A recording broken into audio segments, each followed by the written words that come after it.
natatawa talaga ako sa reaction ng mga bagets. Kasi after namin mag-breakfast, sinabi nga namin na aalis kami, pupunta kaming Pasita, mamalengke kami. Tapos grabe na pahiyaw sila na parang ngayon na lang ulit pupunta dito. Kala mo naman mall? Palengke lang naman yung dinayo namin dito. So unang stop pala namin yung grocery. Bumili lang kami ng kakaunti and then diretso na nga kami dito sa palengke. Medyo marami na rin daw split end si Pinky kaya naman pinagupitan na namin siya pero trim lang. And si Kowa kasi nag-iiyak. Gusto sana ipa-apple cut ni Pinggoy kaso umiiyak pa rin kaya hindi na tuloy. Then lumipat naman kami dito sa may barber shop. Sa may likod lang to ng Dunkin Donuts. Dito nagpagupit si Pinggoy. Medyo matagal siya dyan. So dito lang kami mag-iina nag-antay sa kanya sa may labas ng Dunkin.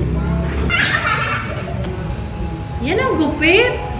Pogi mo dyan ah. Nanibago talaga ako sa gupit niya kasi parang ang linis tignan. Bumagay talaga sa korte ng katawan niya. Ay, katawan ka ng muka. Ano ba yan? Inabot na nga kami ng lunchtime dito. Kaya pumunta kami dito sa may karinderya. Sa may Pasita lang din. Sa may gilid ng Universal Bakery. Dito kami kumain. Ang sarap ng sinigang doon. Medyo may anghang siya na sipa. Pero ang sarap. Naglalagay pala ako ng picnic mat sa ilalim kasi madalas nandun yung mga anak ko. Lagi lang nakayapak. Nakakainis. Pag pumapasok ng bahay, ang itim ng talampakan. So, tinanong ko nga si Pinggoy anong ginagawa niya. Gagawa daw siya ng cookies kasi nga medyo masarap naman yung cookies na ginawa ko. Kaya lang yung itsura nga parang hindi appetizing. Tapos naalala ko, meron pala akong ginawang tuna na pangpalaman na ilagay ko sa ref kahapon. Kaya naman, ayan at gamitin na natin. And this time, bumili nga ako ng wheat bread. Tapos kinuha ko rin dito yung isang food container kasi yan madalas yung lagayan ng mga cheese namin. Especially kapag nabuksan na.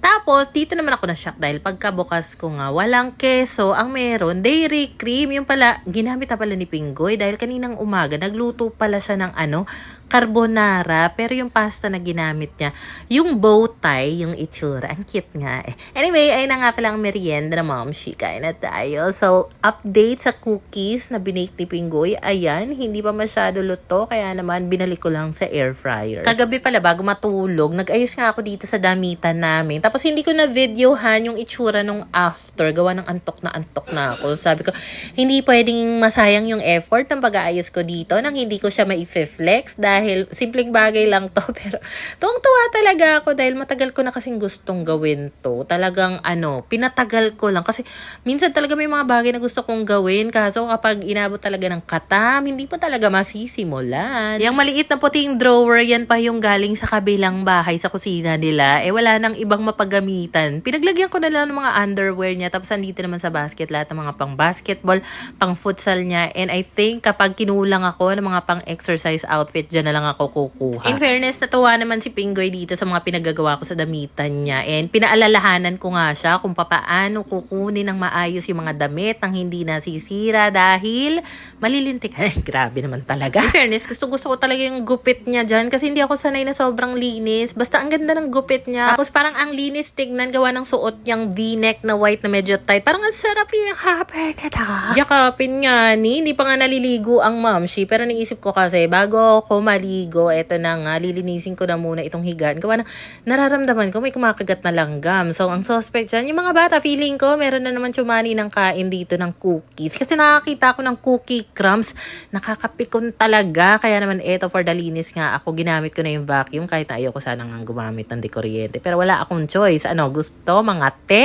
So, gamitin ang mga vacuum na yan, ipaglalabas ang mga yan, dahil sayang naman kung hindi gagamitin. So, Gabor nga pala yung ginamit ko na floor vacuum and itong dust mite vacuum ko na from time to time humihinto yung ikot ng roller pero working naman siya basta i-off on mo lang ganon. Then napansin ko parang interesado si Pinky i-try so sabi ko sige nak pindutin mo lang yung button dito kaso may kabigatan kasi itong vacuum na ito. So inalalayan ko muna siya just to see if may enjoy niya ba yung mga ganitong gawain pero at the same time gusto ko rin na magka-idea na siya kung paano ba maglinis ng higaan. At sobrang na-appreciate ko rin na recently nga, nag-i-initiate na talaga si Pinky na tumulong sa mga pinaggagawa ko. So, ibig sabihin, kahit papano, napupukaw yung interest niya sa mga gawaing bahay nang hindi ko siya pinipuwersa. Alam mo, since ilang buwan na rin naman namin ginagamit itong dalawang kutsyon nga dito, na-realize ko talaga na mahirap siyang i-maintain, nakakapagod siyang i-maintain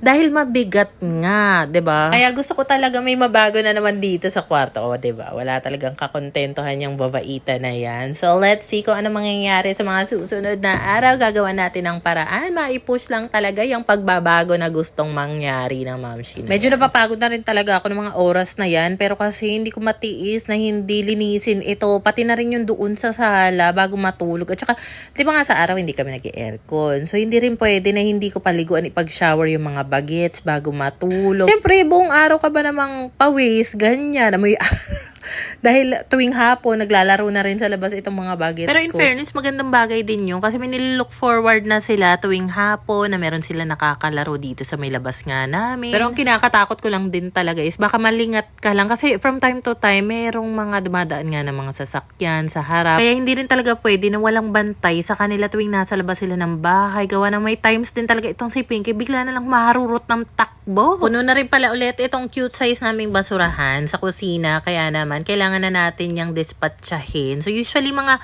1 or 2 beses ako nagtatanggal ng basura dito. Dahil minsan naman hindi kami OA sa dami ng mga basurang na itatapon dito. So, umaabot siya ng 1 araw. Pero may times naman na sobrang dami. Kailangan talagang itapon agad. Dahil saan ka magtatapon kung puno na yan?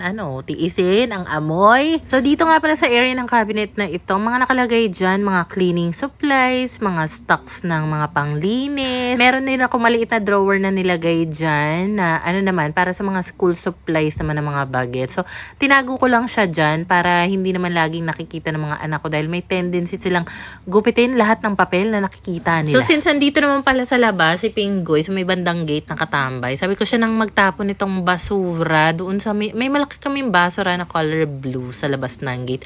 Thank you ulit sa nag-sponsor nun or sa nag-donate.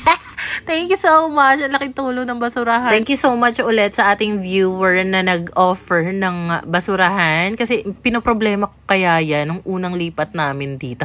Anyway, dito pala sa may likod ng pinto, dyan nakalagay yung aming dustpan, walis, itong vacuum, may olive tree pa nga ni, tapos meron pa akong itim na pull-out rack. And you know what, naisip ko, maliit man itong bahay namin, pero I think na-maximize ko naman siya. And lahat naman talaga ng gamit na currently meron kami dito, may mga purpose naman siya. Yung ibang gamit na hindi nyo nakikita dito, pinatabi ko muna doon sa apartment ni Papa. And meron ako nababasa na comment na, linis talaga ng bahay ni Papa mo Siyempre, dahil mag-isa nga lang siya. At saka mahilig din talaga siyang mag-ayos, mag-rearrange. At saka kahit ang dami kong pinapatambak na gamit sa kanya doon, nagagawa niya ng paraan para maisalansan niya ng maayos. Anyway, last na gagawin ko ay magmamap na lang ako dito sa sahig. Yung mga bagets, pinapasok ko na nga doon sa CR dahil papaliguan ko na nga sila.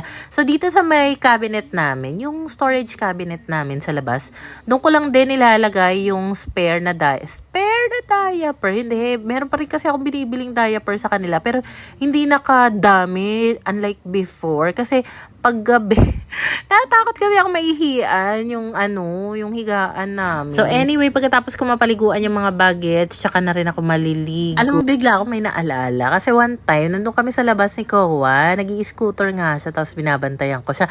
Dumaan yung mga ka-Zumba mates ko, tapos may isang nakakilala sa akin. Sabi niya, uy, hindi ka na nagsusumba. Bumalik ka na sa pagsusumba. Sabi ko, sige po, ganyan-ganyan. Medyo busy lang po talaga. Pero ang totoo kasi, parang hindi ko lang talaga siya napaglalaanan ng oras. Tapos naalala ko tuloy, may isa nag-comment, Ma'am Shi, parang maga ka na, mag-zumba ka na ulit. Grabe naman talaga to. Pero thank you. I know naman siguro yung concern ninyo. Alam ko rin naman na good lang din yung intention ninyo kapag nagko-comment kayo ng ganon. Pero kasi ayoko na magpa-pressure as much as possible sa sasabihin ng iba. I mean, kung feel ko na ready na ako, mentally, emotionally, lahat, physically, na bumalik sa ganyang activities, gagawin ko yan ng pusa at walang makakapigil talaga sa akin kapag naset ko na yung mind sa ganyang bagay. Anyway, nakakuha na rin pala ako ng mga damit pamalit ng mga anak ko sa drawer nila and bubuksan ko na nga itong aircon para naman pagkatapos na magsiligo,